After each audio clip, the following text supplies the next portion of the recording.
예, 오늘은 45가입니다. 신앙 고백서, 신도개요서 5장 7조입니다. 5장 7조. 예, 교회에 대한 섭리다. 예, 지금 전체적으로 이제 섭리에 관해서 이제 계속 살펴보고 있습니다. 예. 같이 한번 해볼까요? 영원한 하나님의 작정을 이루시는 하나님의 질서. 예, 저는 그렇게 섭리를 정의합니다. 하나님의 모든 것은 영원 전에, 창세 전에 작정되었습니다. 그것이 역사적으로 어떻게 이루어지느냐의 질서. 그 정도로 우리가 섭리란 말을 가장 그 비밀이에요. 정의하기 어렵지만 저는 그렇게 정의하는데요. 예, 그러한 질서가 하나님의 영원한 뜻, 작정을 이루시는 질서가 교회에도 미친다. 그래서 교회에 대한 섭리, 우리가 먼저 내용을 보고 또 성경 구절과 더불어 잠시 살펴보도록 하겠습니다. 하나님은 시작. 하나님은 자기의 섭리에 따라 아주 특별한 방식으로 교회를 돌보시고 모든 일에 있어서 교회가 선에 이르도록 조치하신다. 우리가 주로 항상 세 가지 이제 그 차원이라고나 할까요? 세 가지 측면이 있는데, 첫 번째는 개인적 측면, 두 번째는 교회적 측면, 세 번째는 우주적 측면. 이렇게 이제 말을 하면 좀 거창하게 보일지 모르지만 하나님의 섭리 마찬가지입니다. 우리 각각 개인에 대한 하나님의 섭리가 있고, 그리고 교회를 향한 섭리가 있고, 우주 만물에 대한 그런 섭리가 있습니다. 하나님의 구원도 마찬가지입니다. 우리 각자 개인에 대한 하나님의 영의 역사가 있습니다. 특별한 영의 역사가 있습니다. 그럼 우리 구원의 역사가 있고, 교회를 향한 하나님의 특별한 역사도 있습니다. 물론 교회 단위로 구원하지는 않습니다. 어느 교회는 구원받고 어느 다른 교회는 구원받지 않고, 구원은 분명히 개인 단위입니다. 그러나 하나님이 교회를 향한 특별한 섭리가 있습니다. 우리가 요한계시록에 7교회도 있고, 또 교회를 향하여 보낸 서신서도 있고, 네. 어떤 교회는 성도가 10만이라도 역사가 1000년이 돼도 순교자가 안 날 수도 있고, 순교자 났다는 그 자체 가지고 절대 어떤 의다, 그렇게 선이다 이렇게 보기는 어렵지만 예컨대 그렇다는 것입니다.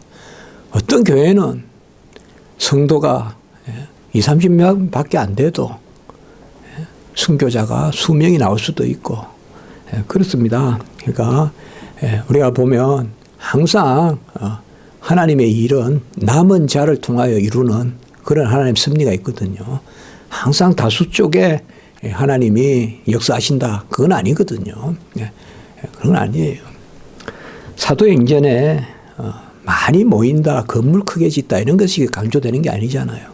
어느 곳에 교회를 지었다, 그리고 하나님이 역사하셨다, 이런 측면들, 그런 게 귀한 것이지. 사도행전에 교회 건축 많이 나오지 않지 않습니까? 교회는 건축해야죠, 당연히. 그렇지만은 하나님의 섭리가 교회를 향한 섭리가 있어요. 더 많은 교회를 또 세우냐? 그저 그냥 한 곳에 그냥 다 하지 한 면에 그냥 장도 하나인데 교회도 하나면 되고, 업에 가도 시장이 하나인데 교회도 하나면 되지. 그런 논법으로 안 된다는 거죠. 다 하나님이 뜻이 있습니다. 그것을 오늘 이야기하고 있어요. 특별히 웨스트민스터 신앙 고백서에 아주 특별한 방식으로 하나님이 교회를 돌보신다, 이렇게 이야기합니다. 참 이 개인 구원의 섭리가 특별하고, 또 교회를 향한 하나님의 섭리가 특별합니다. 이건 뭐라고 다 말하면 쉽지 않습니다만은 다 하나님. 특별히 이제 저는 이제 목사니까 목사가 교회를 위하여 기도할 때 하나님의 특별한 섭리가 있습니다. 그걸 이랬더니 저랬다, 이렇게 신비주의다 그렇게 안 하더라도, 우리도 아까 했지만 살아계신 하나님 다 있습니다. 눈물 흘리면서 기도하면 하나님이 위로하시고 이루시고 그런 것들을 특별히 교회. 우리가 내 자신을 위하여 구하는 거, 그것도 먼저 그의 나라와 의를 구하는 건데, 먼저 그의 나라와 의를 구하면 모든 것을 더 하시리라. 여러분, 솔로몬이 그렇게 번영했잖아요. 솔로몬이 번영을 구한 게 아니에요. 먼저 하나님 나라와 의를 구하니까 구하지 않은 것조차 주신 거야. 우리 솔로몬 보면 역대서에도 그렇게 기록되어 있고 열왕기서에도 다 그렇게 기록되어 있어요. 들을 마음을 주시고 백성을 다스릴 판단할 재판할 그러한 지혜를 달라. 그러니까 하나님이 네가 사사로이 구하지 않고 그걸 구하는데 내가 나머지도 주겠다.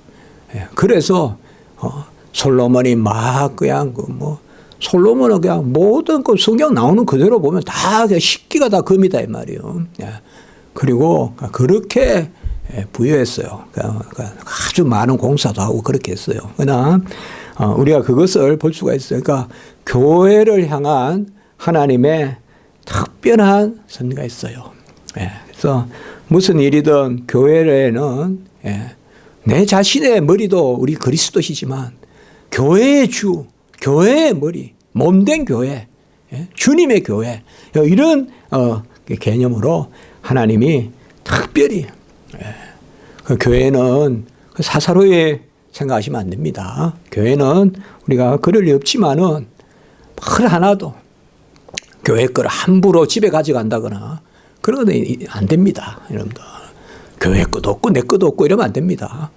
교회 거는 절대 집에 가져가지 마세요. 그리고 교회는 헌금하세요. 헌금하세요. 헌금해서 공적으로 사용되게끔. 그러니까 다 질서가 있어야 돼요. 교회는. 질서가 있어야 돼요. 헌금 안 하고 다른 것으로 밥을 사고 그런 거는 교회 질서가 아니에요. 헌금 안 하고 그 돈으로 밥 사고 우리 교회는 그렇지 않지만 그럴 수가 있어요. 그건 질서가 안 돼요. 그러면. 절대 그런 게 아니에요. 특별히 교회에 대해서 우리가 이 섭리에 대해서 깨어 있어야 돼요. 아주 깨어 있고 교회에 대해서 주를 향한 열심이 특심하다. 이것은 엘리야가 그러나 엘리야가 여호와를 위한 특심함이 있었지만 엘리야를 가만히 보면요. 동역자 하나님의 교회에 대한 열심이 있었어요. 엘리야가. 그래서 하나님이 7천 용사가 남아있다 이렇게 이야기한 거예요. 그게 구약으로 말하면 교회예요. 그게. 엘리야 시대 때 교회가 7천 명 교회가 있다 이 말이에요. 그 말이거든요.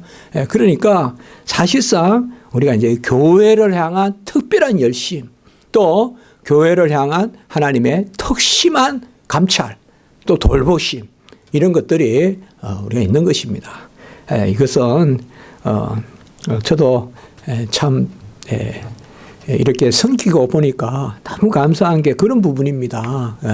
하나님이 정말 너무 감사한 게 그래서 특별히 우리가 먼저 아모스를 먼저 읽고 그 다음에 또 봅시다. 아모스 9장 8절 9절 그 밑에 시작.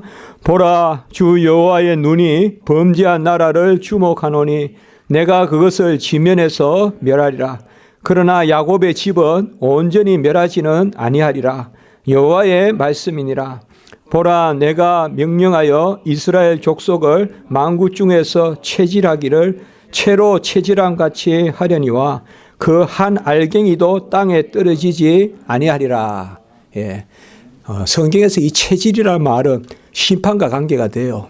채라는 게 뭐예요? 체질이라는 게. 걸러내는 거잖아요. 걸러내서 알곡을 남기고 자갈 같은 거는 부어내는 게 체질이라는 거잖아요. 체질. 가린다 이 말이에요. 근데 여기에 아모스서의 중심은 야곱의 집이에요. 여기 교회예요. 여기. 야곱의 집. 우리가 야곱의 집이라 그러면 베델이 떠오르죠. 하나님의 집. 야곱이 바단 아람으로 에스를 피해 도망가다가 베델에서 사닥다리로 그때 베델 혹은 엘 베델 하나님의 집의 하나님 엘 베델 혹은 베델 하나님의 집. 그게 이제 이게 구약의 교회 개념이에요. 그래서 야곱의 집은 온전히 멸하지 아니한다. 이게 아까 그 위에 보면 아주 특별한 방식으로 교회는 다스린다 이 말이에요. 그냥 같이 그냥 세상하고 다루지 않고 교회에 그래서 만국을 체질하지만 만국을 이렇게 이제 싹 다 버리는 거 얘기 있잖아요. 이제 이렇게 체질해서 버리고 우리가 뭐 이렇게 또 하고 뭐 이렇게 하고 하잖아요. 아니면 뭐 쌀조리로 쌀 이렇게 해가지고 이렇게 또 돌멩이는 버리잖아요. 그 체질이란 말이에요. 예. 만국을 체질하는데 교회는 한 알갱이도 땅에 떨어지지 않는다. 이렇게 말씀했어요. 예. 여호와의 말씀이에요. 예. 자, 교회에 하나는 특별한 섭리가 있어요. 교회가 지성소고 교회가 피난처고 도피처고 교회가 새하늘과 새 땅의 모형이에요. 이 교회가. 이 교회와 천상의 교회는 연결되어 있어요. 단절되는 게 아니에요. 그걸 우리가 세대주의라 그래요. 우리 세대주의가 아니에요. 지상의 교회와 천상의 교회는 연결되어 있어요. 물론 지상의 교회는 완전하지 않고 천상의 교회가 완전하지만 지상의 교회에 속하지 않은 사람이 천상의 교회에 속하는 경우는 없다 이 말씀이에요. 이 땅에서 교인이 아닌 사람이 새하늘과 새 땅에 들어가 살 수는 없다 이 말입니다. 무교회주의는 안 된다 이 말이에요. 교회 안 다니고 뭐 신앙생활 한다고는 안 됩니다. 그저 신앙생활은 설교 들어서 이해하고 그게 신앙생활 아닙니다. 교회의 비밀이 그게 아닙니다. 몸된 교회 안에서 함께 성도가 그래서 두세 사람이 모여서 기도하면 하나님이 특별히 들으신다. 다 이렇게 특별한 섭리거든요. 교회는 그런 영역이 있습니다. 여러분들. 우리 가정도 보면 1+1이 2가 되는 건 아니잖아요. 훨씬 더 부부간에 교회도 마찬가지거든요. 머리이신 그리스도와 지체가 모였을 때 그 하나님의 몸이 큰 능력을 가지고 큰 섭리가 있다. 항상 그 생각해야 됩니다. 교회를 무슨 세상적인 규모나 수로나 무슨 뭐 대기업 중소기업 다루듯이 그렇게 생각하면 안 됩니다. 교회는 몸은 하나요. 성령도 하나요. 주도 하나요. 믿음도 하나요. 성례도 하나요. 바로 이 교회입니다. 크다고 10배 예배 드리는 거 아닙니다. 그게 하나님의 특별한 방식으로 교회를 돌봅니다. 특별히 교회에 대해서 여러분들 제가 그런 말씀 잘 하잖아요. 교회의 비밀을 아는 사람이 깊은 신앙인이다. 교회의 비밀을 아는 사람이야말로 깊은 신앙이다.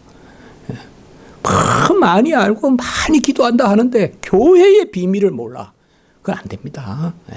하나님이 교회를 얼마나 사랑하시는데요.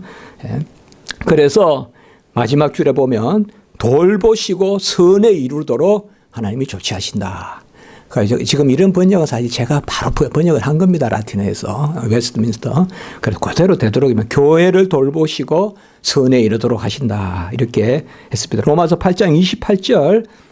한번 보시기 바랍니다. 시작. 우리가 알거니와 하나님을 사랑하는 자, 곧 그 뜻대로 부르심을 입은 자들에게는 모든 것이 합력하여 선을 이루니라. 이 합력하는 곳이 어딜까요? 교회입니다. 모든 것이. 그 교회는 연약한 분도 있고 또 좀 더 강한 분도 있을 수 있어요. 그러나 합력하여 선을 이룬다 이 말이에요. 전부 다 잘난 게 아니죠. 그래서 이 말씀이 이렇게 적용이 됩니다. 그리고 에베소 1장 22절 시작. 또 만물을 그의 발 아래에 복종하게 하시고 그를 만물 위에 교회의 머리로 삼으셨느니라. 우리가 에베소서나 골로새서 이런 데 보면 아까 세 가지가 딱 나와요. 교회의 구원, 개인의 구원, 그리고 우주적 차원의 구원. 우주적 차원의 구원이 있어요. 근데 이런 것들에서 에베소서에서 골로새서도 마찬가지인데 교회의 머리이신 그리스도를 많이 이야기하십니다. 그래서 우리는 교회 안에서 그리스도께로 자라갑니다. 아셔야 됩니다. 교회 안에서 머리이신 그리스도께로 자라가요. 왜? 머리와 지체가 교회를 이루는 것입니다. 머리와 지체가 교회를 이루는 것이요. 그렇기 때문에 교회 안에서 머리이신 그리스도께로 자라갑니다. 오늘은 여기까지만.